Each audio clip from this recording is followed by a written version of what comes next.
Good morning, Metaverse. I'm Thor with the Red Hand, and this is going to be a reading of Star Atlas Golden Era Pre-Alpha Game Manual, December 2022 draft. So let's begin. First, we'll go down to the table of contents. Number 1, the roadmap. 2's Golden Era. 3, the map of Galia. 4, the starting out and council rank. 5, player onboarding and commander progression program. Number 6 is the risk zones. Number 7 is the crew. Number 8, fleet management. 9, resource consumption. 10, location, movement, and Starpath Network. 11, resources and celestial bodies. 12, resource extraction. 13, player inventory. 14, ship selection and performance bonuses. 15 is Starbases and Crafting. 16 will be combat mechanics. 17, respawn and SOS. 18, loyalty points and Atlas. Appendix will be 19, claim stakes V1, and 20 is the disclaimer. First, number 1, the roadmap. The features in this manual address the pre-alpha launch, unless otherwise denoted with a specific version. All information in this manual is subject to change. Sage is a work in progress and is still being designed, built, iterated on, and balanced. For tech demo, we have web-optimized ship modules with metadata and metrics, fleet formation, disbanding, spawning, and management, galactic map with 51 star systems, faction security zones, 5 star systems per faction, faction central space station, 1 per faction, tier 1 through 5 star bases, Starbase construction, T0 to T1, Starpath Network, docking and undocking, localized cargo management, R20, asteroid belt resource extraction, planetary resource extraction, R4 crafting, Starbase crafting. The primary purpose of the tech demo launch is for Automata engineering team to test, augment, and validate the technology of Sage on DevNet. Building a 3D web game with full on-chain hosting of game, state, and logic comes with certain engineering complexities. Streaming the real-time blockchain data to the game front end at scale with thousands of players is a unique and novel engineering challenge. Consequently, we have to make sure that the infrastructure is as persistent, secure, fast, and stable as possible. Onto the pre-alpha roadmap. You'll have medium risk zone, dark space sector, council rank, ship loaner system, non-starpath warping, impulse movement, PvE combat, the Jorviks, PvP dark space combat, PvP structural combat, starbases and planetary, jettisoning and looting, starbase destruction, sage character, home star system, SOS placeholder until distress signal, and P2P are enabled. CSS land bundle utility, and respawning. We will invite the Star Atlas community and ecosystem partners for pre-alpha playtesting of a limited gameplay feature set. The goal of pre-alpha release on DevNet is to identify game design, technical, or other issues and improve the experience based on player feedback. After several rounds of optimizing the core level feature of Sage, we will deploy the program to mainnet. In the testing phase, we will be adding features and gameplay gradually, as new systems are introduced for testing. Sage pre-alpha on day 1 will not be the same as Sage pre-alpha on week 5. The decision to deploy to mainnet depends on the level of robustness and safety of the core game experience and economic levers. Automata cannot accurately estimate the exact scope required for mainnet launch until playtesting occurs. For example, Sage could go live with several pre-alpha features, or we may choose to wait until we are ready to launch with V0 Plus features. Feedback and participation from the community will help guide the decisions on launching a minimum lovable product. Roadmap for V0 P2P economy. You have the LP store plus rewards and seasonal ship syncs. Player-generated distress signals, P2P cargo transfers, P2P refueling, P2P freight, P2P repair, P2P rescue, data runner scanner, and skill perks. You have PvE, open space combat, faction fleet sunset, Sage showroom integration, and localized markets. This release will be the alpha release of Sage, where the P2P in-game economy will be activated. A significant number of features in this rollout will enable a truly player-driven economy with P2P action. We will also be opening up the LP store to reward players for their contributions to their factions. V1 Land Roadmap. You have claim stake utility, terrestrial operations, territorial ownership, land claims, land claim building progression, and land economics. This release will focus on activating the land economy in Sage. This will be the first release where claim stakes can be used to secure a plot of land on planets. Players will engage in construction, upgrading, maintenance, and defense of terrestrial assets. Reference the appendix for more details.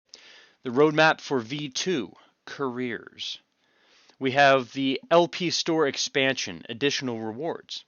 NPC headshot portraits, asteroid wreckage escape pods, Ecos PvE, ship customization cosmetics, ship configuration includes SFT to NFT migration, galactic map expansion, combat upgrades and damage types, dark sector random events, mission system, an NPC generated quest, career skill tree, faction reputation, combat license, freight license, racing license, rescue license, refuel license, repair license, salvage tow license, data running license, bounty hunting license, faction DAOs, bounty system, access and permits, and components, mods, license airdrops.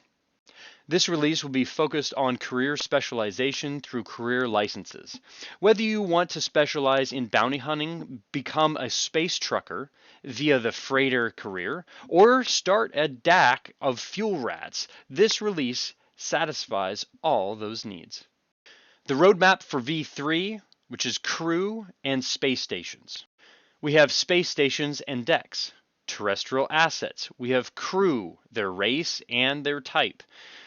World events, Speeder Plus, player-owned space stations, components crafting, module crafting, mod crafting, charge crafting, university crew minting, crew pet system, ship-to-station combat, ship-to-ground combat, jump points, research and crafting progression, P2P space station services, space station markets, regional and sectorial DAOs, territorial ownership with space stations, and crew airdrops.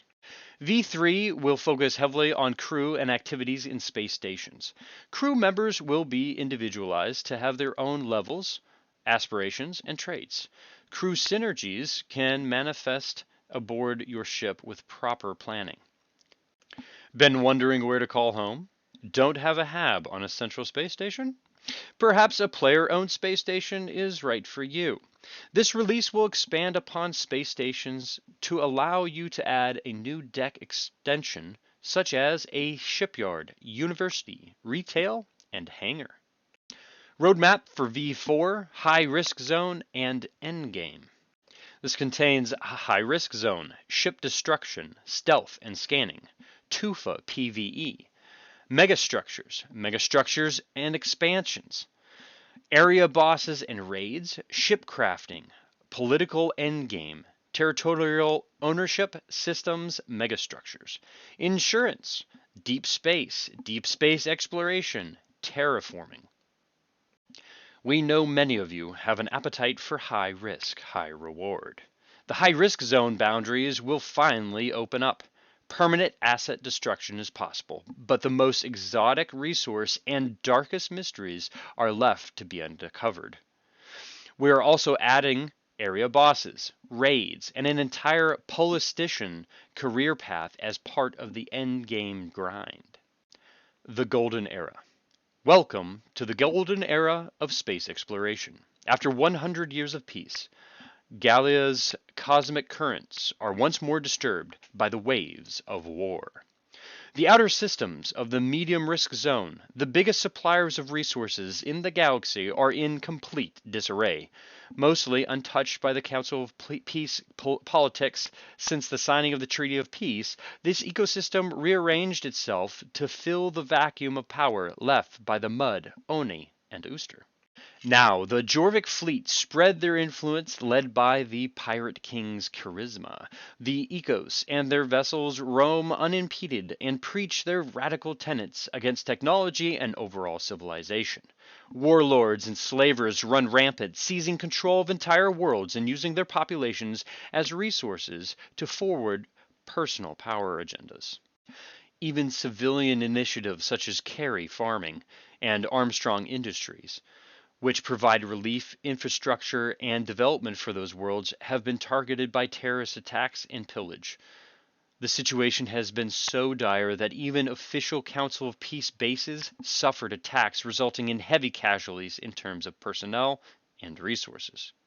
This can't be allowed to continue, and the Council of Peace has issued a call to the DACs and captains of the three factions to pacify the Outer Ring and integrate this part of the medium risk zone to a welfare of the intergalactic order.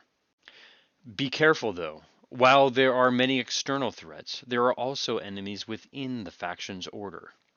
A new generation of politicians, DAC leaders, and merchant princes want to use the current situation as a way of expanding their influence, seizing power for themselves in the rich medium zone lands. With the convergence wars being only a distant memory now, this narrative of empowering the factions in the face of the council has been collecting adepts at each passing day. Nevertheless, this chaotic scenario is home to many opportunities for the brave, who manage to navigate through the galactic storm. The creation of galactic infrastructure, epic fleet battles, exotic plants with unique resources, deep space mining, the creation of supply chains, and interplanetary commerce. All of this, and much more, wait for you and your allies. This is what's worth fighting for in the golden era of space exploration. Will you join the fight to pacify and protect the medium risk zone? Or perhaps instead join the group of conquerors? This is your choice, and your choice alone. Whatever you choose to do, remember this: the cosmic currents flow as they please. Take care so to not be caught when the tide turns over. This is the map of Galia. Galia. Galia. Either way. Take a look at the map while I read on. The stories and efforts of Star Atlas take place in Galia, a star system cluster within the Milky Way galaxy. At the heart of Galia is the enshrouded Cataclysm. In Star Atlas Golden Era, Sage, the three factions, Mud, Oni, and Ooster, are in the midst of stabilizing their own security zones. Each security zone has a nexus star system that boasts of a central space station. Each faction security zone is safe and will not have player versus player PvP combat. The representative security zone will have empty star systems in need of colonization via star-based construction. Outside of the security zone, the SZ, are the medium risk zone, MRZ, where the PvP and player versus environment, PvE, gameplay is enabled. Combat in the MRZ comes with the risk of fleet destruction. Upon your fleet getting destroyed, you lose your fleet cargo, and your fleet will undergo a respawn time. Once the respawn timer has elapsed, players can choose to reform the fleet either at their faction CSS or their home star system, the SB. Respawning at the CSS is free, but fleets will always be in need of repair upon arriving at the scheduled respawn location. The map of Galia is partitioned into sectors. Each sector can be thought of as a grid-like section of the map. Some sectors can be mostly empty. We call those dark sectors. Others can host an entire star system. Each SZ will have 5 star systems, including the pre-populated system where Central Space Station resides.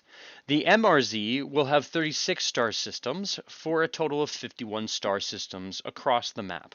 The number of star systems will increase over time. A star system has between 4 to 6 planets, with the system broken up into an inner ring, a mid-ring, and an outer ring. A system always has at least one inner, one mid, and one outer planet that are unlocked with Starbase upgrading. At the game's start, some of the MRZ star systems will be controlled by Jorvik, or the Banish faction, and must be PvE cleared before establishing Council of Peace, COP, control. As the game progresses, the 3 COP factions will build their At the game's start, some of the MRZ star systems will be controlled by the Jarvik, the Banish faction, and must be PvE cleared before establishing Council of Peace, or COP, control. As the game progresses, the 3 COP factions will build out their SBs in the MRZ and will eventually collide with one another. They will fight to control, upgrade as many SBs as possible. Son of a... Moving on. Starting out and council rank. To start, a player must own a ship and deposit it into Sage. If the ship is already enlisted in faction fleet, it must be unlisted first to be able to deposit it in Sage. Players have no limit on the number of ships they can deposit, but will be limited in how they use those ships via council rank privileges. More details below. When a player is ready to unlock from the CSS, they will need to form a fleet containing at least one ship. Composing or disbanding fleets can only occur within the CSS or SB hangars. Ships must be located at the same CSS or starbase to be merged into a fleet. After composing a fleet, the player will be able to undock, move, and direct their fleet as if it is one entity, even though it can be composed of multiple ships. This is similar to control groups in most real-time strategy games. Here's Council Rank. Council Rank is an account-wide progression level that is a measure of the player's in-game stature, with players starting out at Council Rank 1 in their faction security zone on the Central Space Station, the CSS. Players can ascend to Council Rank by gaining experience points, XP. XP is earned via resource extraction, crafting, and combat. XP earned across multiple fleets all contribute to the same council rank progression. Players will gain council ranks upon hitting established XP thresholds. Council rank spans from 1 to 100. Players may be able to overlevel past 100 in the future. Players start out with 3 privilege points and gain 1 with each subsequent rank, and gain 5 points at every 10th level.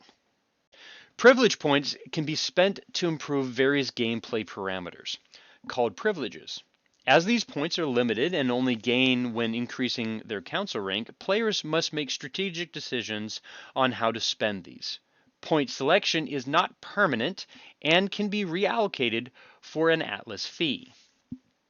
Privileges consist of concurrent fleets.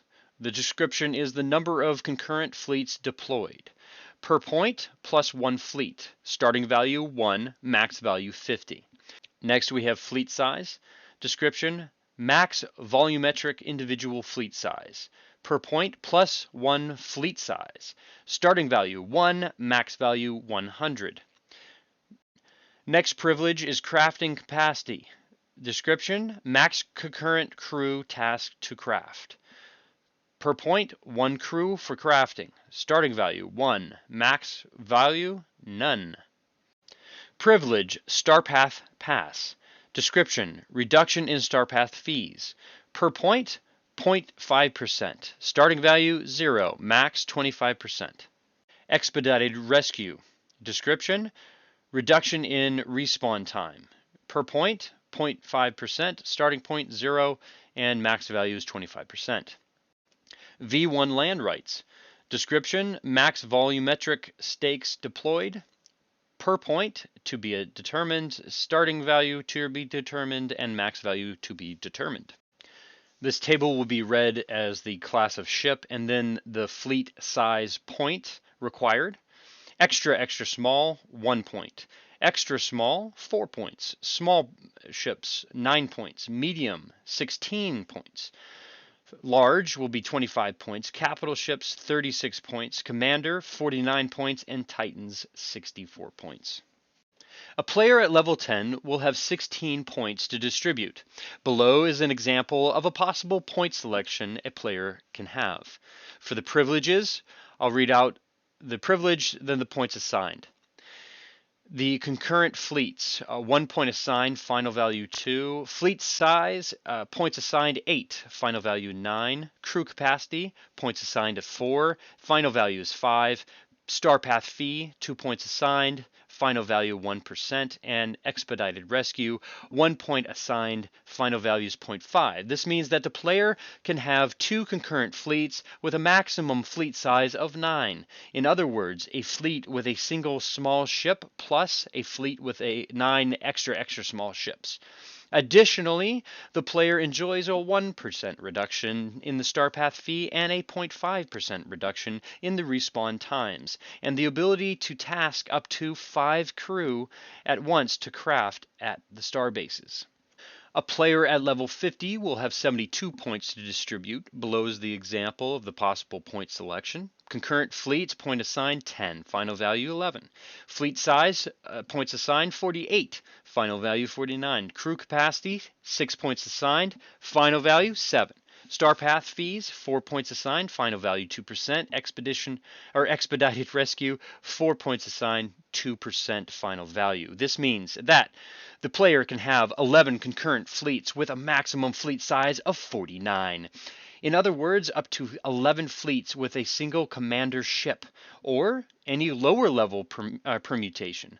It is important to note that ships with onboard hangars provide a fleet size bonus. This means the commander likely increases the 49 max fleet size to allow for additional smaller support ships within this fleet. Additionally, the player enjoys a 2% reduction in Starpath fees and a 2% reduction in respawn time. The ability to task up to 7 crew at a time to craft at the starbase. Lastly, the following perks are unlocked as a player ascends the ranks. As we add more content to the game, more features will be unlocked through the council rank, such as the high risk zone. Note the council rank is account-wide and not tied to a specific ship, fleet, or crew member. This table is the council rank. Rank 1, the perk will be V1, 1 untradeable Tier 1 claim stake. Council rank 5 will access to the medium risk zone. Council rank 10, access to the home starbase. Player onboarding and commander progression program. In order to minimize the barrier to entry, a player only needs a ship and R4 to start playing stage. With the starting assets, the new player will be able to form their first fleet, supply it with R4, and go explore their first star system. Since players start out Council Rank 1, owners of high-class ships will not have their fleet size upgraded enough to use them immediately. To address this, the Council of Peace has temporarily agreed to establish a Commander Progression Program, a CPP. CPP is a temporary program available to players that have enlisted ships in Faction Fleet. This allows players to use smaller class, Council-provided assets, given they have enough program points. This chart shows the different owner points afforded and the CPP point costs, as well as the council provided models. For a extra small class, the owner points afforded is 0 and the CPP points cost is 1. You would get an air bike, an X4, an Opal Jet, or a Solus. For an extra small, you would have 2 points afforded. The CPP point cost is 3, and the Lobby Opal Jet and the X5 would be available. Small ships, you get 4 points. The CPP cost is 6, and you would get an Envoy, X6, a MiC, or an R6. For medium ships, there are 10 points. CPP point cost is 15. You would get an Mamba, Evac, Tursic, or an Enforcer. Large ship would be 25 points. The CPP cost would be 37 points, and this would include the Sunpaw, the Bitboat, the R8, and the Thripid. For the capital ship, you would get 61. There are no capital ships provided from the CPP. Same with Commander, which you would get 152 points, and then Titan 376 points, with none of those models available in the CPP program. The Council provided models are subject to change. If a player has a small ship enlisted in faction fleet, they have 4 points to use in the CPP. This could be a 1 extra small ship and 1 extra small ship, or 4 extra small ships. Assume the player elects to just spend 1 point on an extra small. Then that ship will be available for use in Sage. Returning that ship will allow the player to withdraw their small ship from faction fleet. Note, the player needs the council rank points allocated to support any council models they wish to play with as well. Using available CPP points lowers your expected faction fleet atlas earnings based on the ratio of points afforded to points used. Returning COP models will return your points available and increase faction fleet earning. Next, we have risk zones. The security zone, the SZs. Each faction has their own security zone, which is intended to be the safe zone, starter, and social area for players of the same faction. As the name implies, the Council of Peace faction provides security within the zone boundaries, and combat crime is strictly prohibited. In V2, consensual combat will be permitted via a combat hail acceptance system similar to dueling. Complete destruction or loss of asset is impossible in the security zone. Medium risk zone, the MRZ. The medium risk zone is outside the faction security zone. Players entering the zone acknowledge and accept a medium risk on assets due to combat and NPC pirate/raiders and other players. The NPC enemies in these zones can be dangerous to new players and a nuisance to experienced players. PvP combat is expected. In V2, it will be disincentivized with a bounty system. Complete destruction of asset is not possible in the MRZ. Any space-based inventory subject to territorial conquest will require an atlas fee to reclaim. Fleet inventory is lost if destroyed in battle. With V4, the high-risk zone, the HRZ. The high-risk zone includes the enshrouded area in the center of the map called the Cataclysm. It may change in size and shape as the area is developed. Upon entering the high-risk zone, the bounty mechanism is lifted, though incurred bounties persist. Enemy NPCs are of moderate to high-level threat.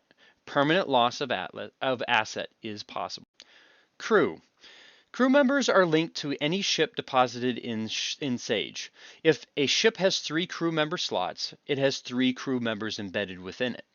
These 3 crew members are not individual NFTs, yet, and cannot be separate from the ship or traded peer-to-peer outside of Sage. The tokenized crew system will be added in V3. The total number of crew for each ship is the sum of the crew slots. Crew are used when a ship docks at central space stations or Starbase. When docked, the crew members embedded in the ship will become available for crafting at that structure. When a crew member is assigned to craft, it will not be able to join a fleet until it no longer is crafting. Total crew member are also used to calculate food consumption and fleets when undocked for the Central Space Station and Starbase. Next, we have fleet management. Forming a fleet is one of the first actions to get started in Sage. A fleet must be formed even if just one ship is available. In order to form a fleet, the following criteria must be met. All fleet-bound ships are docked at the same starbase or CSS. The player has sufficient fleet size to host all ships. crew available at the Starbase or CSS to support all crew slots. Upon forming a fleet, it can be transferred to the Starbase or CSS loading bay to supply fuel, food, and ammo for its expedition. The loading bay also allows for fleet repair using toolkits if the fleet is damaged. Disbanding a fleet is an option for players waiting to return ships back to individual entities. Disbanding a fleet requires the following criteria to be met. First, the fleet must be full health, and the fleet must be empty of any onboard items. Upon disbanding a fleet, the crew disembarks from the ship and are available for crafting at the Starbase or Central Space Station. If a crew member is assigned to an active crafting job, it will not be available to join the fleet until it is done crafting. Crafting jobs will be cancelable. In order for the fleet to undock, the following criteria must be met.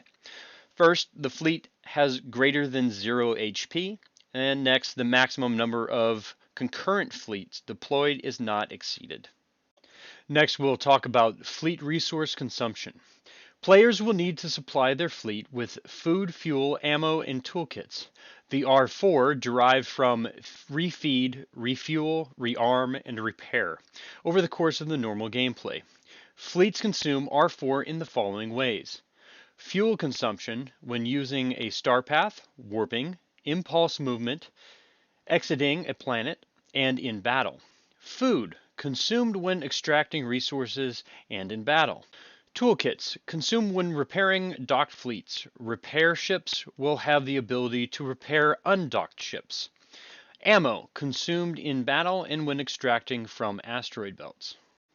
If a fleet runs out of R4 during an expedition, the following gameplay mechanics are imposed. Fuel. If the fleet is locked to their current location, planet or sector, and must submit a distress signal to respawn. In V2, players will be able to submit a distress signal to allow players to support them. Food. Fleet can no longer mine and has a significant debuff in battle, including not earning LP. In the case of depleted toolkits, not used while the fleet is deployed with the exception of repair ships when that functionality is added. Toolkits are used to repair fleets while docked. If ammo is depleted, fleet cannot commit damage in combat or extract from an asteroid belt. HP, the fleet is destroyed and will undergo a respawn timer. The player can select the respawn location if they have unlocked a home star system. The default respawn location is the CSS, and Atlas may be spent to reduce the timer. Fleet R4 capacity. Fleets share an aggregate fuel tank, ammo magazine, and cargo bay. Toolkits and food are stored in the cargo bay. Fuel and ammo may be transported in the cargo bay, but cannot be moved to the fuel tank or magazine respectively while undocked. Fuel and ammo take up more cargo space when placed in the cargo hold. Number 10, location, movement, and Starpath Network. Fleet locations. Fleet locations are stored as game state information on the blockchain. Opposing fleets must be at the same location to interact with each other. Recall that the entire map of Galia is partitioned into sections. This is important in understanding the location of the fleet at a given point in time. In order to enter a planet or starbase, a fleet must first travel to the star system sector. The following is a list of locations and states a fleet can exist in. The different states that it can exist in for the Starbase CSS, loading bay, docked, attack, and defense. For the planet, mine, attack, and defend. Next is movement. Ships can travel directly between star systems via the Starpath Network. Otherwise, players will need to traverse through dark sectors. There are 3 modes of travel. First, there is warp, the non-star path. Travel over several tiles subject to fleet max warp distance, the cost fuel per jump, and subject to post-warp cooldown timer. Next, we have the warp with the Starpath. Travel directly between Starpath endpoints. No cooldown and significant warp fuel reduction. costs an additional Atlas fee for convenience. And lastly, impulse, adjacent sectors. Travel to adjacent sectors, it costs fuel per movement. Here we have the Starpath Network. Fleets enjoy long-range warping between star systems using faction-owned star paths. This system is analogous to a fast travel system in traditional RPGs. A star path is only available for use if your faction owns both endpoints. To own an endpoint, a faction-owned starbase must be constructed in the star system sector. Only one starbase can be built per star sector or system sector. When traveling via an available star path, the warp will be more efficient in time and fuel cost. The fuel cost for a Starpath warp depends on starbase tier at the origin node. Traveling from a starbase tier 5 to a starbase tier 1 is cheaper than the return route. See the starbase section below for a table listing all starbase upgrade perks.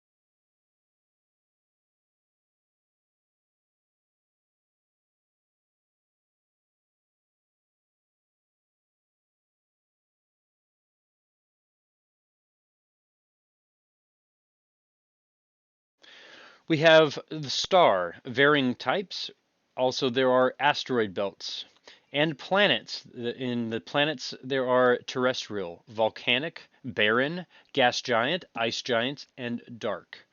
Only planets and asteroid belts can be mined for resources. Each can have resources up to 3 and different resources available. At the foundation find that the resources available are mapped and to the type of planet. Players will be as the resources below is a list of the resources that will craft products be encountered, such as R4 and starbase upgrade materials.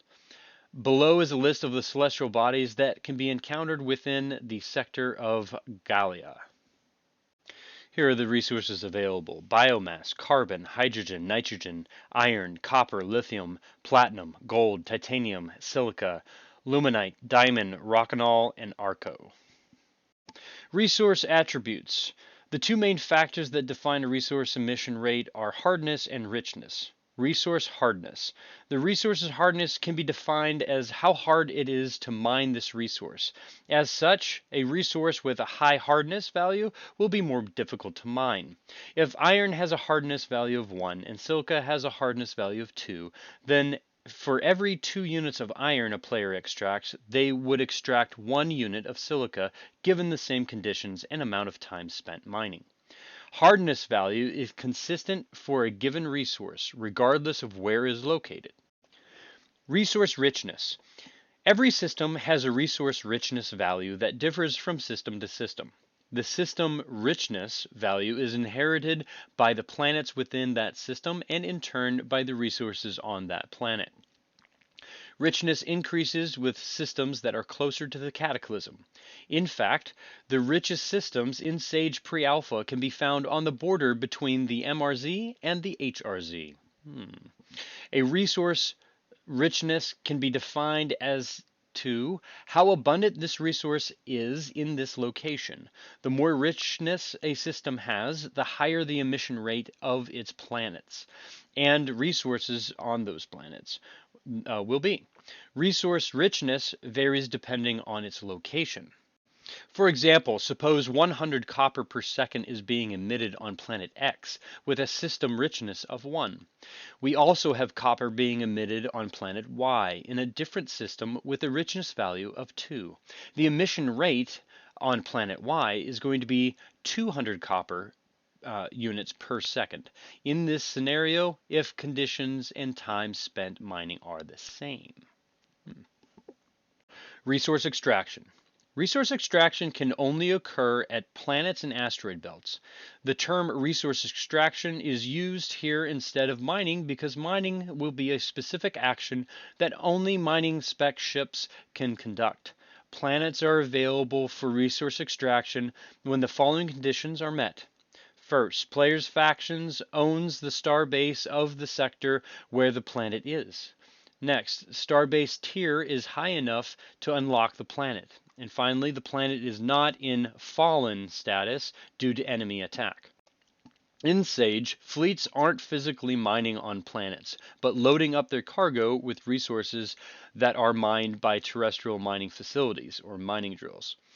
The terrestrial mining facilities are supported by the Starbase Logistics Network, which updates concurrently with the Starbase upgrades. Once claim stakes are released, the terrestrial mining facilities will be player owned. Note, this system will change in V1 with the introduction of claim stakes. Reference the claim stakes section in the appendix for more details.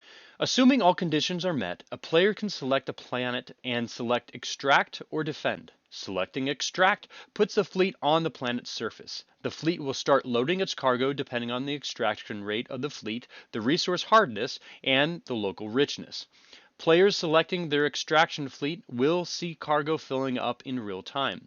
Extraction automatically pauses once cargo has reached capacity, if the planet becomes fallen, or if the faction loses control of the local starbase. While extracting resources, a fleet will consume food depending on the amount of crew on board. At any time, the player can choose to reassign extraction fleet to a different resource available on the planet. Switching will terminate the current extraction job and start filling fleet cargo with the new resource. Once the fleet is ready to leave the planet's surface, fuel is spent to exit the atmosphere. If the fleet doesn't have enough fuel, they are stranded and must SOS out. If the planet gets attacked while extracting, the player can choose to continue or to join the battle. Not joining the battles has no direct penalties, but lack of player defense support may hasten attackers achieving fallen status, or zero health, which halts planetary extraction emissions. Depending on the starbase tier, the planet will naturally regenerate its health over time. Emissions will not resume until the planet reaches 25% of health. Emissions will only pause again once the planet hits zero health. Asteroid belts function similarly to planetary extraction, except there is no requirement to have a local starbase. Anyone is free to extract resources from asteroid belts. Extracting from asteroid belts does not expend fuel for exiting the atmosphere, but expends ammunition. Mining spec ships, once added, have special onboarding rigs to allow them to mine in space without expending ammo. Players will also be subject to attack when extracting or mining asteroid belts, unlike planetary extraction. A player's inventory in Sage consists entirely of their localized starbase inventories and fleet inventories. This inventory is specific in resources and crafted products. Players also have ownership of any of their ships, fleets, at their respective locations. Reference the location movement in Starpath Network for a list of possible fleet locations. Localized items, starbases. All items entering Sage from the Galactic Marketplace appear within your inventory at your faction's central space station. From here, inventory can then be transported to other sectors of the starbase via fleets. All items deposited at the starbase are also localized. Localized resources must be transported back to the CSS to be exported from Sage and listed on the Galactic Marketplace.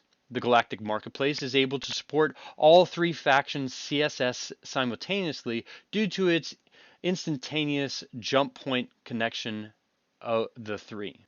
Localized resources require players to physically freight resources between sectors as part of the Empire Sprawl and Expansion Sage game mechanics, due to the instantaneous jump points connecting the three. If a starbase gets destroyed, any local stored resources owned by the players are subject to a percentage burn. The remaining will be recoverable within a sector if you return, or will remain recoverable within the sector it was lost depending on the risk zone level of the starbase.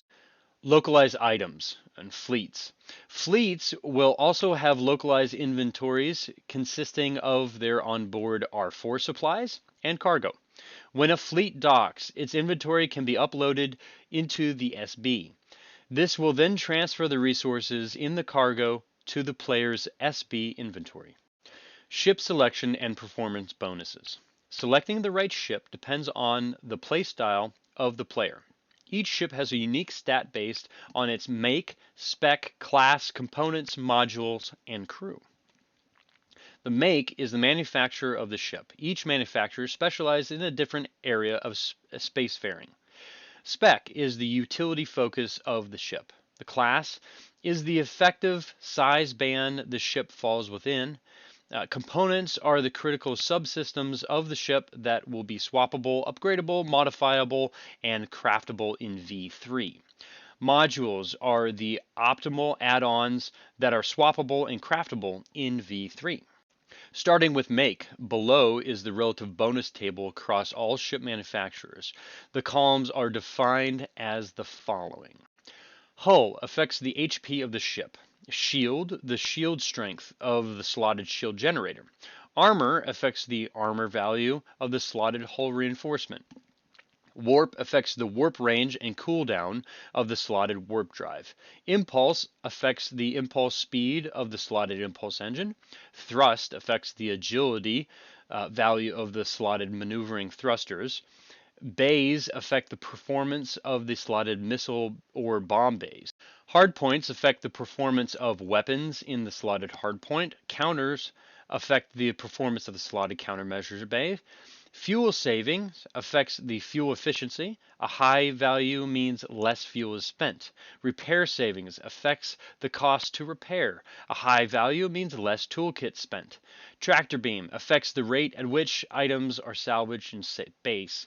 V2 and V4 scanning affects the performance of the radar and scanning. And then in V4, stealth affects the performance of the ship when activating stealth.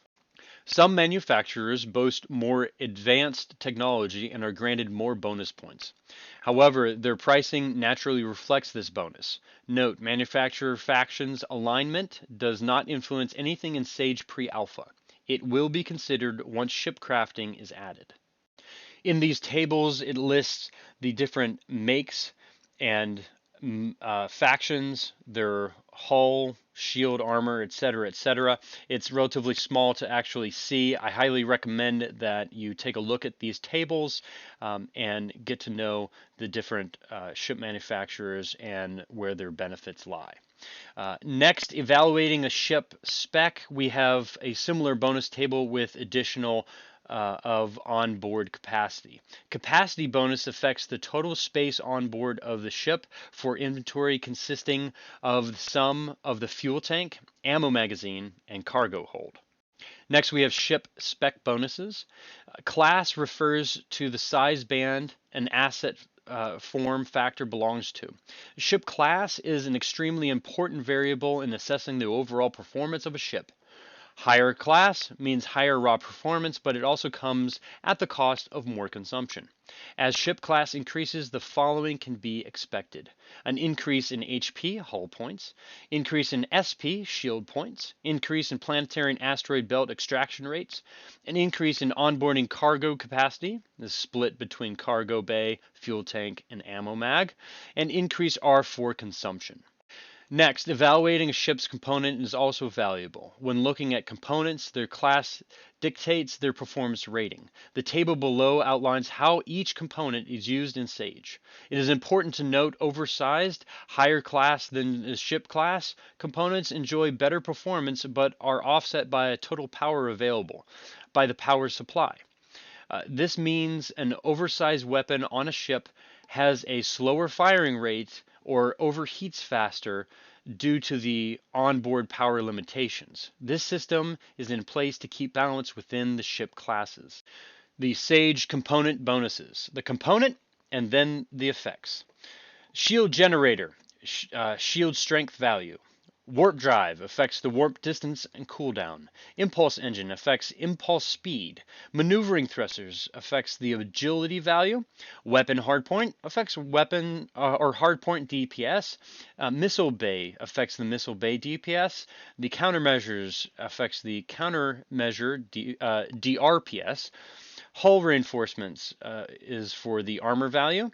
Tractor beam, the salvage rate, and the radar in V2 and through V4, the scanning ship and resources.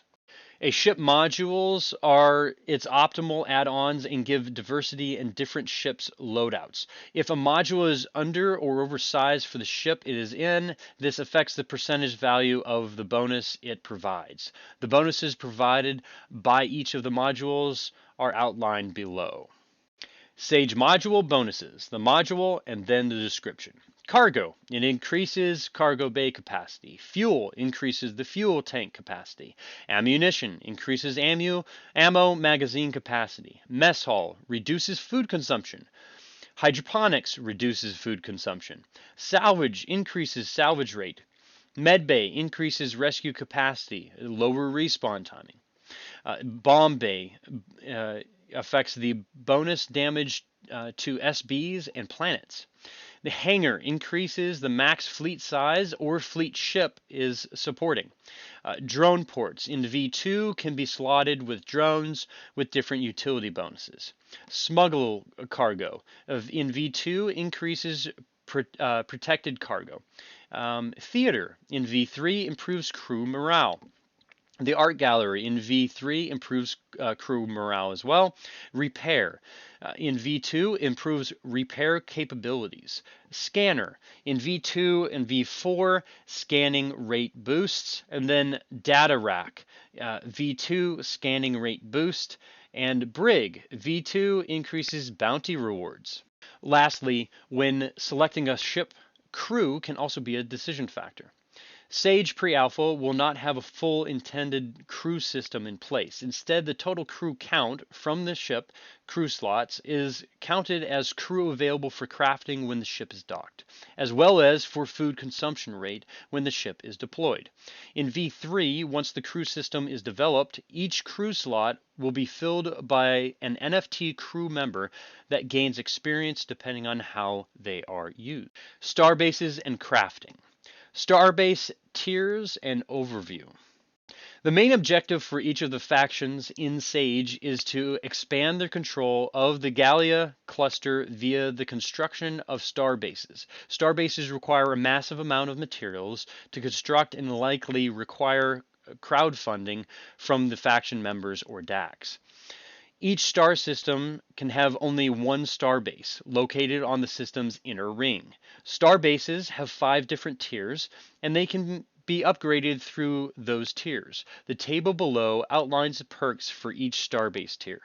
This chart shows the starbase tier, then it will show the rings contained, then the Starpath fuel reduction, toolkit efficiency bonus, and local storage capacity.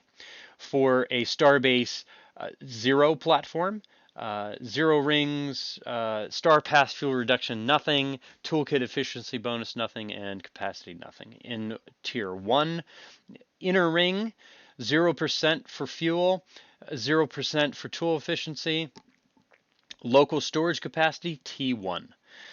Tier 2, inner mid, 20%, 10%, and T2. Tier 3 Starbase, all tier rings, 30% reduction fuel, 15% tool efficiency, and T3. Tier 4 is all rings, 40%, 20%, and T4. Tier 5 Starbase, all rings contained, and then 50% fuel, 25% toolkit efficiency, and a T5. And then the Central Space Station, all tier rings, or all rings contain 60% fuel reduction, 30% toolkit efficiency, and a T6 capacity. Here's a nice picture of the base level, I believe, of the Starbase. Rings contained. The planets on the inner ring of the star system are the only ones that the player can reach from the Starbase Tier 1. This is called the Sphere of Influence. As a starbase upgrades, the sphere of influence of the starbase expands. The Starbase Tier 2 can reach the planets on the middle ring, while the Starbase Tier 3 and beyond reach the outer rings, thus reaching all planets within the star system. Starpath fuel cost efficiency. Higher tiers of starbases allow more sophisticated, efficient ways of travel. This is why the player will receive a fuel cost reduction when using Starpath gateways. Note that this fuel cost reduction always takes into account the origin starbase cost reduction, not the destination. Traveling via Starpath from a starbase of tier 5 to a starbase T1 is 60% cheaper than the return trip. Plan accordingly. Repair and toolkit efficiency. Repair kits used to repair the starbase itself or toolkits used to repair ships docked on the starbase are more efficiently applied than doing so unsupported in open space. Local storage capacity. Recall from the inventory section that players have localized inventories at starbases. As such, this inventory has a cap depending on the tier of the starbase. Due to their increase in size, higher tier starbases offer players more storage space. CSS Habs assets, part of the CSS land bundle, will also offer a bonus to CSS local storage in Sage. Stats. Every tier upgrade will also increase the starbase's HP, SP, armor, shield strength, and damage. Starbase Tier 0. This is the first presence of a starbase once it has been claimed and built by a faction. It has no ability to support fleets, but marks the faction's control as well as the ability to support the Starpath Network. It must be upgraded and defended. Central Space Stations. The Starbase Tier 6. The maximum tier a starbase can reach is 5, but one exception to the rule is the faction's Central Space Station, the CSS, which is Tier 6. There are 3 CSSs, one for each faction. CSSs are not only special because they reach a higher tier than regular starbases, but also in regards that a player can respawn their fleet at them for free, have a free, slow base ship repair, and it's the main hub for trading within your faction. This means if a player wants to move any asset they own on Sage to their wallet, they'll have to be taken to the CSS first. Conversely, when you deposit an asset from your wallet into Sage, it will appear at the CSS of your faction. These are different pictures of the CSSs for the factions. This first one, I believe, is the Ooster. This second one, I believe, looks more like a Mud faction. Constructing a starbase. If a star system is unclaimed, it means there is no starbase occupying the starbase node. As such, the faction wishing to claim the star system can construct a T0 starbase. Constructing a T0 starbase requires the players of a faction to add resources to a pool that is cached at the starbase node. When the aggregate resources added to the pool match the resources needed, the faction constructs a T0 starbase. Every player who has added resources to this pool will be rewarded proportionally for their individual contribution. If a player removes their contribution while construction crowdsourcing is ongoing, their current contribution gets removed from the pool, and they will not receive any rewards for completing the SB construction. If multiple factions are engaged in T0 construction, race conditions, the faction that completes their resource pool first gets the starbase. The faction that didn't get the starbase will not be refunded the resources they've invested. Those resources will be effectively burned. Starbase destruction. When the starbase is destroyed, HP reaches 0, docked ships will be sent to respawn either in the CSS or a home starbase the player has previously set. A portion of the local inventory stored at the destroyed starbase is subject to burn. The remaining inventory is reclaimed through an atlas cost. A starbase destroyed produces salvage materials that are salvageable with salvage spec ships. Attackers who participate in the battle will earn a large loyalty point bonus. If there's more than one attacking faction present at the moment of the starbase is destroyed, a T0 starbase, or the control of the star system, will be awarded to the faction that inflicts the most damage to the defender's starbase.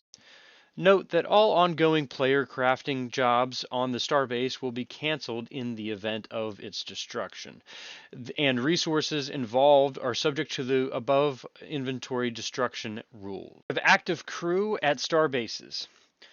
Docked ships, not fleets, will increase the active crew counter at each starbase. Docked ships are not the same as docked fleets. Fleets must be disbanded to increase the docked ships and thereby the active crew counter.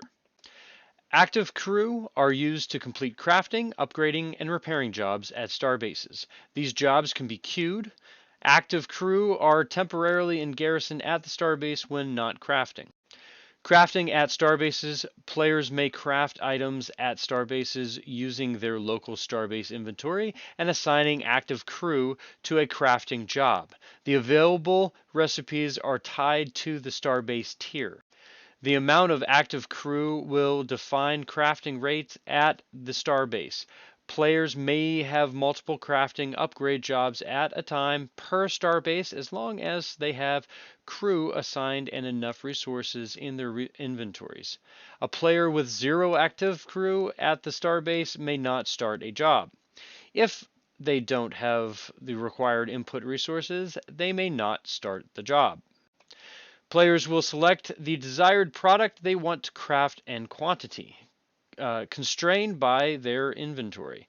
Players must claim the products once completed. Claiming in increments while the crafting job is ongoing is allowed and will not interrupt the crafting job.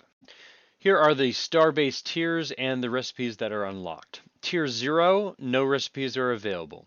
Tier 1, you'll have food, fuel, iron, copper, copper wire, frameworks made of iron, magnet, graphene, hydrocarbon, polymer, electronics, power sources, and electromagnet. Electromagnet. Here are the Starbase tiers and the recipes that are unlocked. Tier 0, you have no recipes. At Tier 1, you will have food, fuel, iron, copper, copper wire, framework made of iron, magnet, graphene, hydrocarbon, polymer, electronics, power sources, and electromagnet. At Tier 2, you'll have ammo, toolkits made of iron, repair kit of iron, steel, framework, steel aerogel, crystal lattice, field stabilizer. At Tier 3, you'll have titanium, framework of titanium, toolkit of steel, repair kit of steel, energy substrate, and radiation absorber. Tier 4, you'll have toolkits of titanium, repair kits of titanium, strange emitter, superconductor, and particle accelerator. At Tier 5, you'll have everything, and Tier 6, you will also have all recipes available. Crafting speed improvement per active crew assigned. Each crafting recipe has a minimum time to craft. This is the time it takes one crew member to craft it. Adding additional crew members does not decrease the time it takes to craft. It allows more units to be crafted in parallel. Time until craft job complete equals the quotient of crafting unit recipe time multiplied by the quantity of crew, plus the crafting unit recipe of time multiplied in minutes, mods crafting unit recipe time multiplied by quantity of crew. As an example, crafting unit recipe time equals 1 minute. One crew makes a power core in 1 minute. 2 crew makes 2 power cores in 1 minute. 2 crew makes 1 power core in 1 minute. 3 crew makes 3 power cores in 1 minute. 3 crew makes 4 power cores in 2 minutes. The reason why 2 crew make 1 power core in 1 minute is because the second crew member is not afforded their own power core to work on in parallel. Therefore, the second crew member is idle while the first crew member finishes the 1 core in 1 minute. Adding crew members paralyzes bulk crafting of assets. Note, CSS HABS assets, a part of the CSS LAN bundles, will also offer a bonus to crafting rates at central space stations. Upgrading a starbase. Players may upgrade starbases using their local starbase inventory and assigning active crew. The starbase upgrade product requirements are defined by the current starbase tier and the current state of the crowdfunding pool. Upgrade rates will be defined by the recipe and the crew assigned to the job. Players may have multiple crafting upgrade jobs at a time per starbase as long as they are different products and or upgrades. A player with 0 active crew at a starbase may not start a job. Players gain variable loyalty points for each upgrade resource that gets consumed via the upgrading job. The materials needed for each tier upgrade are listed below. Tier upgrade and then the material needed. 0 construction framework. 0 to 1 frameworks, electronics, power sources. 0 to 2 frameworks, electronics, power sources, and electromagnets. 2 to 3 framework, electronic, power sources, electromagnets, and field stabilizers. 3 to 4, everything I previously said. In addition, radiation absorbers. From tier 4 to 5, everything including an additional particle accelerators. Starbase upkeep. Much like how fleets consume R4, starbases must also be upkept. Starbases need food, fuel, repair kits, not toolkits, and ammo to fully function. Players will collectively contribute these consumables resources to shared starbase caches in exchange for LP. If a starbase runs out of any of these resources, the following mechanics are applied. If it runs out of food, local crafting rates are reduced by 50%. If it's fuel, starbase shield regeneration is paused and starbase node is temporarily unavailable. If it's ammo, starbase no longer emits damage during battles. And if it's repair kits, Starbase no longer repairs HP damage. Local Starbase resource caches have a max storage cap that increases with tier. Planets use these similar mechanics, except they only require repair kits for healing. Setting a home starbase. When a player reaches Council rank 10, they are given the option to set a home starbase for an Atlas cost. Home starbases allow the player an alternate respawn location for their fleet in the event of destruction, submitting a distress signal, or other fleet respawn event. Combat mechanics. Combat is restricted to open space starbases, planets, and asteroid belts. They will develop very much in the same manner, but in small differences depending on the location. If the player hasn't unlocked and set a home starbase yet, the fleet respawn will always default to their faction CSS. If a home starbase is lost due to interfaction conflict, it will no longer be available for respawn. The player will need to set a different home base. Setting a new home starbase has an attached Atlas cost. Open space and damage types. A battle starts when a grace period ends. A grace period can be initiated by a single player engaging against any enemy player, starbase, or planet. When a player actively initiates a grace period, a global visible timer starts to count down, and any other players that wish to join the battle may have a set amount of minutes to join in the battle. The time will reset every time a new fleet joins the battle, with the total timer limit not to exceed 5 minutes. The total 5-minute timer avoids indefinite timer resets or delay abuse. Entering a battle has an associated R4 cost. A player, other than the one who initiated it, can try and flee the battle at any time before it starts. Flee chances are based on the relative fleet agility of values. Having a higher agility value than your aggressor means you have a higher chance of fleeing. Smaller class ships generally have higher agility. Once the battle starts, all the fleets participating on each side bundle into one aggregate fleet, and the player cannot leave the battle until it's finished. Both aggregate fleets attack each other with deterministic combat calculations. Fleets have 5 damage per second DPS types: energy, light, heavy, missile, and bomb. Each second, they will deal the amount indicated of their 5 types of damage. Energy, light, and heavy damage depends on the weapon slotted in the fleet's hardpoints. Players will be able to select the hardpoint weapon types for each ship when banding a fleet. A single ship can only have one damage type assigned to its hardpoints, but fleets can have ships of different damage types selected. The ability to slot specific weapons in each hardpoint will be added with the ship configuration system in V2. This table shows the damage type, its strength, and its weakness. Energy, strength shield, weakness hull. Heavy, strength hull, weakness agility. Light, strength agility, weakness shield. Missiles, strength is hull, weakness is countermeasures. Bombs, the strength is starbases and planets. Weakness, no damage to ships. The battle lasts a fixed amount of seconds, given by the location of the battle. And if this time has elapsed or one of the fleets is destroyed, the battle ends. And XP LP is awarded to the participants.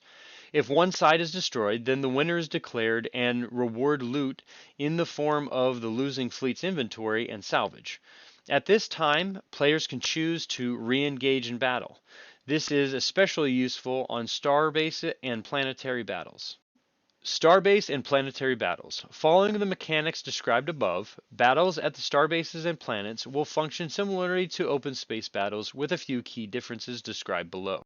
Only one battle can happen at a time at a given starbase or planet. Players can choose to defend a starbase or planet idly or actively by traveling to the sector and selecting, defending, or joining an active battle grace period. When a battle is initiated, fleets idly defending the starbase or planet will automatically join the battle.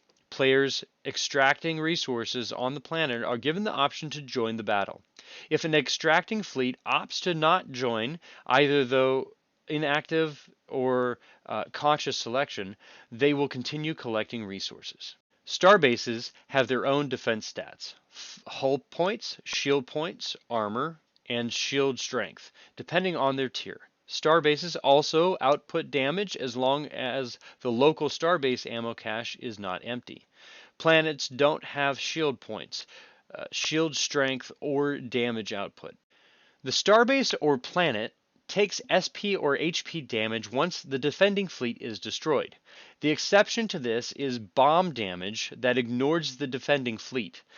Damage goes first to the shield points in the case of starbases, and then to the hit points. Click here for details on starbase destruction. That's cool. Back to reading. When a planet reaches 0 hit points, it enters into a fallen status. While in fallen status, the resource emissions of the planet are drastically reduced and the damage a starbase takes increases by 5%. Planet, same system and on fallen status. Starbases regenerate HP and SP outside of battle depending on the local fuel and repair kit supplies. The hit points of the starbase have to be actively repaired by players by contributing repair kits to a local cache in exchange for LP. Planet hit points also regenerate HP outside of battle depending on the local repair kit supplies at the planet. Players may actively repair planets by contributing repair kits for LP, similarly to starbases. If the planet's hit points go to above 25% at any given time, it will lose its fallen status if it had it. Repairs to planet HP also depend on the local starbase repair kit supplies. Some extra notes on combat. Players will be able to select the damage type that their hardpoints, light, heavy, or energy, when banding their fleet. The agility of the aggregate fleet determines the starting side. Upon successful fleeing, your fleet cannot be attacked for a window of time. There are no three-way battles. If a fleet belonging to a third faction elects to participate in the battle already initiated by two other factions, they must select which side they intend to support. When aggregating fleets, some stats are summed up like HP, SP, and DPS, while others are a weighted average like armor, shield strength, and agility. Respawn and SOS. Ships that are destroyed, HP equals 0, are docked at a starbase that is destroyed or submits a SOS, will enter into a respawn state. Respawn states take the fleet to their faction's CSS or home star system, unlocked at Council Rank 10. The respawn time is a function of distance, fleet rescue capacity, and Council Rank expedited rescue percentage. Voluntary respawn is always an option via SOS. SOS is a player's initiated game action where the player opts to enter a fleet into respawn, i.e. not having enough fuel. SOS will force drop all cargo on board the fleet. This penalty is in place to prevent abuse. Respawn time equals global NPC warp speed times the distance from SOS to respawn location times fleet rescue capacity modifier multiplied by the 1 council rank respawn time reduction percent. Fleet rescue capacity modifier equals the fleet rescue capacity divided by the fleet crew count multiplied by the global variable max rescue timer reduction percent. Rescue capacity is a stat granted to fleets with rescue ships and med bays. Loyalty points and Atlas. Loyalty points, or LP, are non-tradable but spendable points earned for completing faction-subsidized actions. These actions are directly in support of faction expansion into the MRZ. Attack enemy starbases and planets, or you could defend friendly starbases and planets. You could upgrade friendly starbases. You can contribute R4 to a friendly starbase or planet for upkeep. Players earn Atlas proportional to their LP accrued. Each faction will have 33% of the available Sage Atlas emissions and will pay out emissions to their players based on each player's engagement level, LP earned, every epoch. In every LP accumulation epoch, a player's LP earning will be converted to a percentage of the total faction's LP earnings for that epoch. The percentage will be multiplied by the faction's available Atlas rewards for the epoch and paid out. In V0, a loyalty point store will be added that will give you offers a variety of rewards in exchange for the LP, Atlas, or both. Atlas. The Star Atlas economy is denominated in Atlas. Atlas utility will increase as Star Atlas economy expands. In Sage, Atlas has the following utility. Earned based on Sage LP accrued via gameplay. You can purchase assets off the Galactic Marketplace. You can reclaim assets lost in the MRZs stored in the starbases. You can pay for Starpath fees. You can relocate privilege points. You can reduce respawn timer. Or in V1, land claim rent payments. And we have reached the appendix. Claim stakes V1. Claim stake functionality is expected to be implemented for Sage V1. Please reference the roadmap for the features release version descriptions. Claim stakes allow the player to stake a non-permanent claim on the plot of land on any planet controlled by their faction. Players will have to transport that claim stake to the desired planet, and claim stakes of higher tier will require more cargo space on board for physical transport. Once delivered to the desired location, the player may initiate the staking process. When finalized, they will be able to start extracting resources from the planet. Extracted resources will go to a resource cache that can be accessed by owned fleets for transport to a starbase. In Sage V1, planets in the SRZs have unlimited slots. MRZ planets have limited slots for Tier 2 through 5 claims and unlimited for Tier 1. The MRZ limited claims have guaranteed resource emission rates. Since MRZ Tier 1 claims are unlimited, their resource emissions are subject to the current total number of Tier 1 plots staked on that planet. So more players staking T1 claims to that planet means fewer available resources distributed to those T1 claims. As the player's base and economy grows, planet's land plots cap can be expected to scale. Once land operations are turned on in Sage V1, players will no longer be able to extract resources from faction-owned planetary facilities. Instead, player-owned facilities will be required. The transition plan for this change will be detailed leading up to the release. Also, recall that ships will retain the ability to extract resources from asteroid belts. All players in Sage are granted one free untradeable Tier 1 claim stake, with a few more that can be unlocked as they climb the Council ranks. Claim stakes have 5 tiers, and here they are with the building slots, the resource emission bonus, the planet plot SRZs, planetary plot MRZs, and storage capacity multiplier, as well as the stake fit in ship class. So a tier 1 has 12 building slots. It has resource emission bonus of 0. Planet plots on SRZ is unlimited, as well as in MRZ. Storage capacity multiplier is 1, and the ship required to transport it is an extra small ship. For claim stake 2, building slots 24. The resource emission bonus is 100%. SRV planets, unlimited amount. MRZ planets, limited. Storage capacity multiplier times 4, and required transport ship is extra small. Then you have tier 3 claim.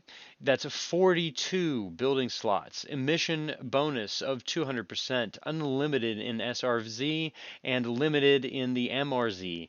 Storage multiplier of 12 and requires a small ship for transport.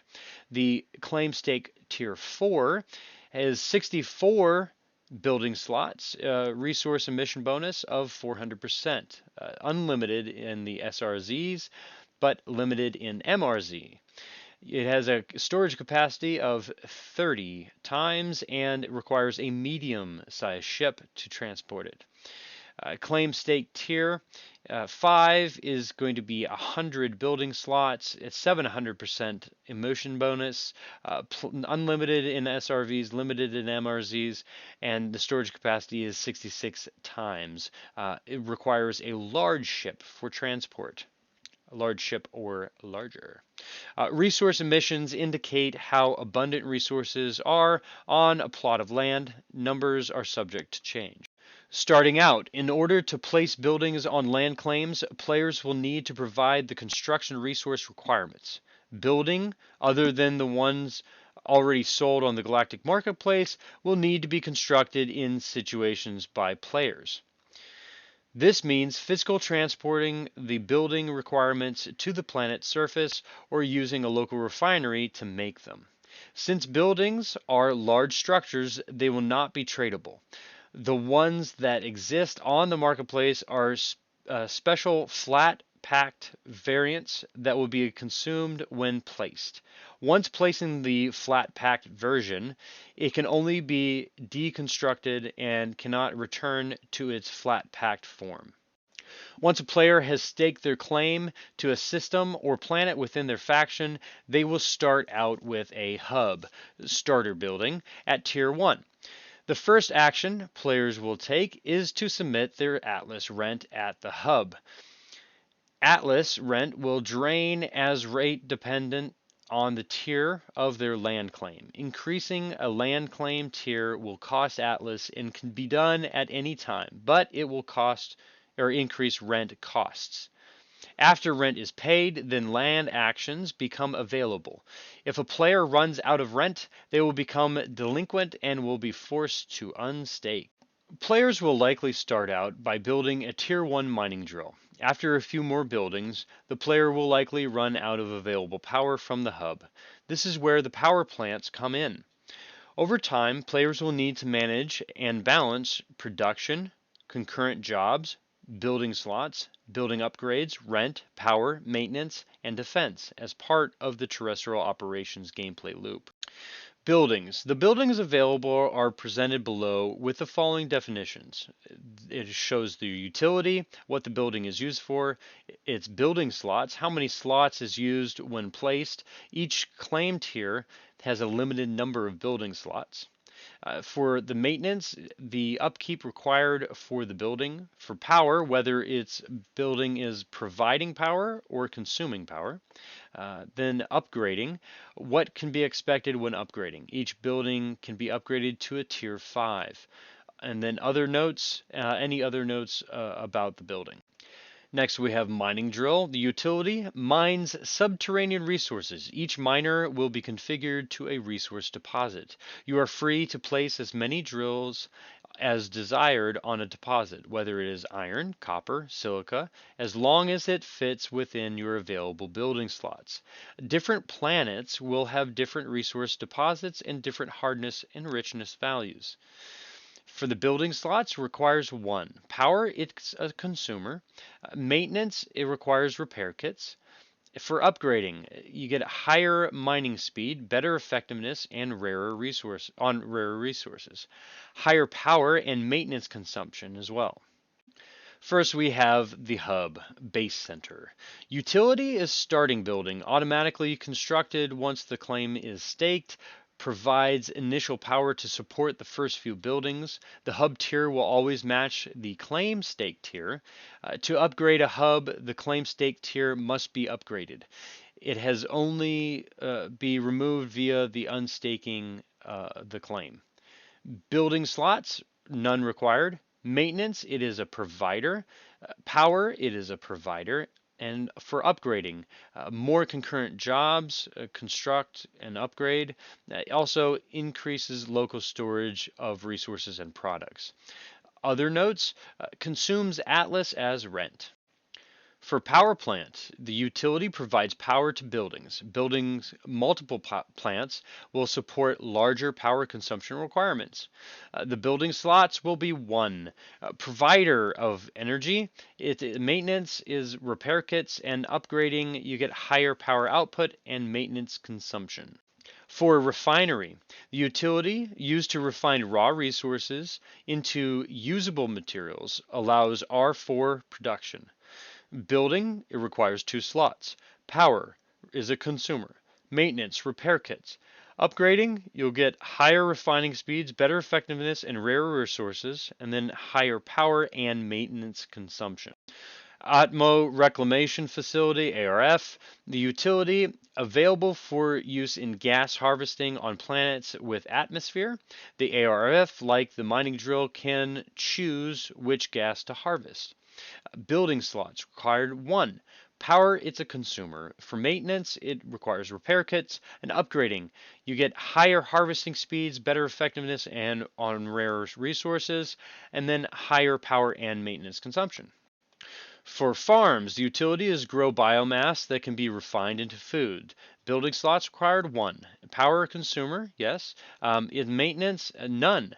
Upgrading, a better biomass yield, no organic available, a higher power consumption as well. In defense, the utility protects from enemies, initially cheaper than the shield. Different weapon, different types, effective against different enemies. Building slot required 1. Maintenance, repair kits. Power, it's consumer. Upgrading, you get better protection, more power consumption. Other notes, consumes ammo. Repair and maintenance facilities. Utility automates building maintenance and repair damage from attacks. It consumes repair kits. The building slots required is 2. It is a power consumer. For maintenance, there's none. It consumes repair kits to repair other buildings. Upgrading, you get more efficiency use of repair kits for maintenance, but also a higher power consumption. For the shield generator, its utility protects from enemies and weather. Building slots required is 3. Maintenance, it's consumer. Power is a consumer. And for upgrades, you get better protection and also more power consumption. For space stations, the utility, it's linked to the hub for automatic shipment of goods into orbit. The building slots required is none. 1 station per claim. Its maintenance requires repair kits. For power, it is a consumer. Upgrading gets you better protection, more local storage, faster automatic shipments, and more power consumption. The job queue. At any given time, the player has a job queue that dictates the amount of concurrent actions available within their land operation. A hub tier 1 has a max job queue of 1. This means the player can only do one action at a time, where the action is defined as placing or constructing a building, or upgrading a building. As the hub tier increases, the max job queue will also increase. Next, we have expanding your footprint. Players must invest privilege points from council rank into land rights to increase their maximum land footprint if they want to expand their terrestrial holdings. A claim stake tier 1 will need at least one privilege point, while a claim stake tier 5 will need as many as 16. Bear in mind that this is volumetric, meaning that if a player wants to have a tier 1 and a tier 5, they will need to have at least 17 privilege points allocated to the land rights. Here is a table of claim stake tier and points. For tier 1, points needed 1. Tier 2, points needed 2. Tier 3, points needed are 4. Tier 4, points needed are 8. And for a Tier 5, the points needed are 16. Claim stakes will be upgradable and craftable. Upgrading a claim stake in SRZ is unrestricted, assuming the upgrade requirements are met. Upgrading a claim stake in the MRZ requires that there is an open slot available in the next tier. Unstaking your claim. Unstaking a land claim can be voluntary or involuntary. In the voluntary case, a player must first deconstruct their building and unlink their space station. Building deconstruction will refund a portion of the building materials. Once all buildings are removed, a player can unstake the claims from the hub, thereby removing the hub. The claim stake will be available for pickup on the planet's surface. Involuntary unstaking can occur due to rent delinquency and combat. For example, if a planet switches ownership due to starbase destruction, claims will be forced to unstake. If these situations, the buildings are destroyed and unlinked, and the claims unstaked. Forced destruction of buildings returns fewer materials than voluntary deconstruction. Any resources that were in the storage facility remain untouched. The player must return to the planet to pick up their remaining supplies. Final notes on this. Depositing your claim stake on faction fleet will give you rewards in the form of R4. Players will start with one untradeable T1 claim stake. Players will be able to craft an upgrade claim stake, which will be scaled in different difficulty with their value. Also, asteroid belts are not available for claim staking, and then gas giants do not require claim staking due to a lack of physical surface, but can be harvested with a space station. And finally, the disclaimer. Blah blah blah blah blah blah blah blah blah. Read it yourself. And further on, blah, blah, blah, blah, legal stuff, blah, blah, blah, terms of service, warning, seizure. I'm sure that's very important. I'll read it later. Whew. Wow, that was a good read. I hope that was helpful. Don't worry about liking or subscribing, but if you found this useful or know someone that would find it useful, then go ahead and share it.